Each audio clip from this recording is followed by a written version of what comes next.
বুলি কওঁ ন এইটো আমাৰ ৰাভা জনগোষ্ঠীবিলাকৰ এটা পৰম্পৰাগত পূজা এই পূজাৰ বিষয়ে চমুকৈ দুষাৰমান কওকচোন যেহেতু আজি আমাৰ বছৰিকাৰ বাৰ্ষিক সেৱা হিচাপে ৰঙামূলা পূজা বা আই ভগৱতীৰ পূজা যেহেতু বছৰি পাতি অহা হয় সেই বছৰি পাতি অহাৰ কাৰণে এই বছৰতো আজি আমাৰ যি নিয়ম নীতি যি আমাৰ আছে যি আগৰ পৰা চলি আহিছে ধৰক তো সেইমতে আজি এই বস্তু যেনেকৈ আজি এয়া আই ভগৱতীৰ যি স্বৰূপ তেওঁৰ স্বৰূপ হিচাপে যি আমাৰ হাঁহ বনোৱা হয় আই মাতৃৰ তো সেই স্বৰূপ লৈ মানে তেওঁৰ প্ৰতিচ্ছন্ন হিচাপে এটা তেওঁক মানে ইয়াতে আবৃত কৰা হৈছে আৰু তাৰ লগতে আই ভগৱতী যি চকচি যোগনী আই যি শিৱ বাবাৰ যি আদেশক্ৰমে যি আই মাতৃয়ে সংসাৰখনত ভ্ৰমিবলৈ আহিছে সেই আজি আই মাতৃৰ ৬৬টা সেই পাতত মানে ভাগে ভাগে চকচি যোগনী আই মাতৃৰ নামত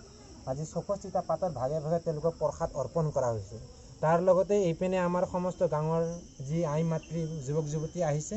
তেওঁলোকৰ ভাগে ভাগে খৰাহিলতে চাকি বন্তি ধূপ দীপ যিমানখিনি তেওঁলোকৰ মানে মনে যিমানখিনি কোলাইছে শৰীৰে দেহে যিমানখিনি কোলাইছে তেওঁলোকে আনি নিজৰ মনোবাঞ্ছনা নিজৰ মনৰ কামনাৰে অৰ্চন বন্দন কৰি আগবঢ়াইছে তাতো যদি কিবা ভুল ভ্ৰান্তি হৈছে মহামায়া আই মাতৃয়ে লগতে সমস্ত চকচি যোগনী আই মাতৃক খাই বৈ সন্তুষ্টমতে চলি যাবলৈ কাৰণে লগতে গ্ৰামৰ যিকেইটা দুখ দুৰ্গতি বেমাৰ আজাৰ যি এয়াই হৈছে লাঙামালা পূজাৰ বিশেষত্ব পুনৰবাৰ স্বাগতম জনালোঁ মোৰ আন এটা ভিডিঅ'লৈ আজি মই আপোনালোকৰ আগত ৰাভা জনজাতি লোকসকলৰ লাঙামালা পূজাৰ বিষয়ে কিছু দেখুৱাবৰ কাৰণে চেষ্টা কৰিম আৰু এই পূজা কৰাৰ উদ্দেশ্য হৈছে যে গাঁৱত মাৰি মৰক মহামাৰী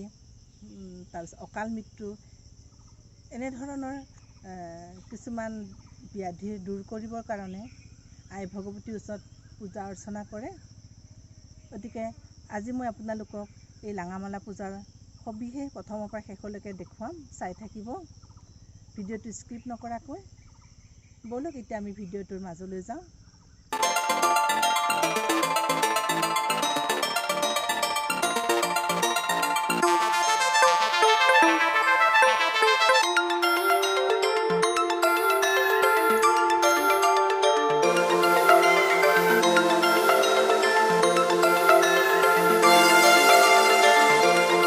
মহামায়া আইক পুজিবলৈ এনেকৈ এটা আকাৰ বনাই লোৱা হয় বনাই হোৱাৰ পিছত নীতি নিয়মৰ মাজেৰে আসন স্থাপন কৰা হয় আসনত বহোৱাৰ পিছত বিভিন্ন ৰঙৰ ফুলেৰে সজাই পৰাই তোলা হয় বিশেষকৈ পদুম ফুল সোণাৰু ফুল আৰু বিভিন্ন ৰঙৰ ফুলেৰে মালা গাঁঠি আইক পিন্ধোৱা হয়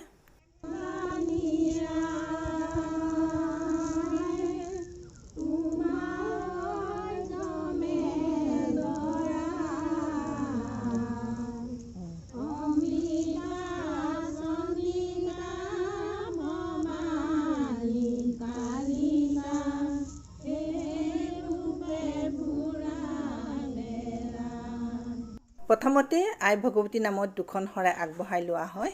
ইয়াৰ পিছত 64টা কলাপাত আগবঢ়াই আৰু প্ৰতিটো কলাপাততে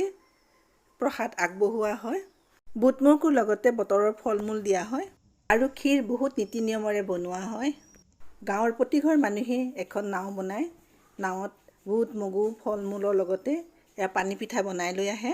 ভগৱতী আইৰ বাবে দুখিয়াৰ পুতলা আয়ে দাঙি ধৰে আই সমান মৰমী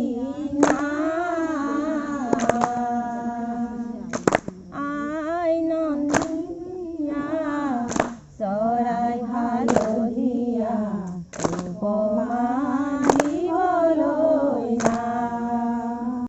গাঁওখনৰ পৰা বেমাৰ আজাৰ দূৰ কৰি শান্তি প্ৰতিষ্ঠাৰ কাৰণে পাৰ দুযোৰ উৰুৱাই দিয়া হয়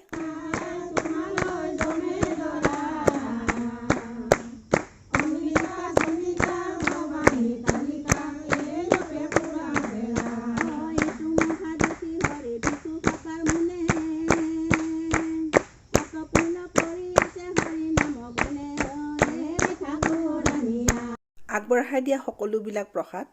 এনেকৈ সামৰি চৰাইটোৰ ভিতৰত ভৰাই দিয়া হয় এনেকৈ গাঁৱৰ সমস্ত ৰোগ ব্যাধি কান্ধত তুলি লৈ নদীলৈ লৈ যোৱা হয় আৰু বোৱতী নৈত বিসৰ্জন দিয়া হয়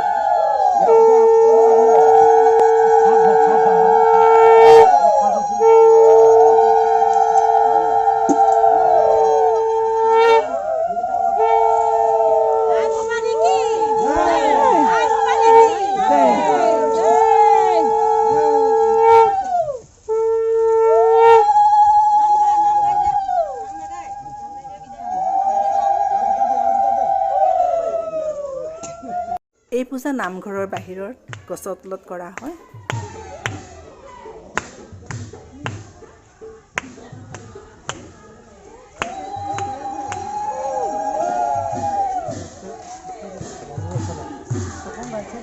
মায়ে আইক নদীত বিসৰ্জন দিয়াৰ সময়ত জলদেৱতাক প্ৰসাদ দিব লাগে, সেইকাৰণে এয়া মূৰত তুলি প্ৰসাদ লৈ গৈছে।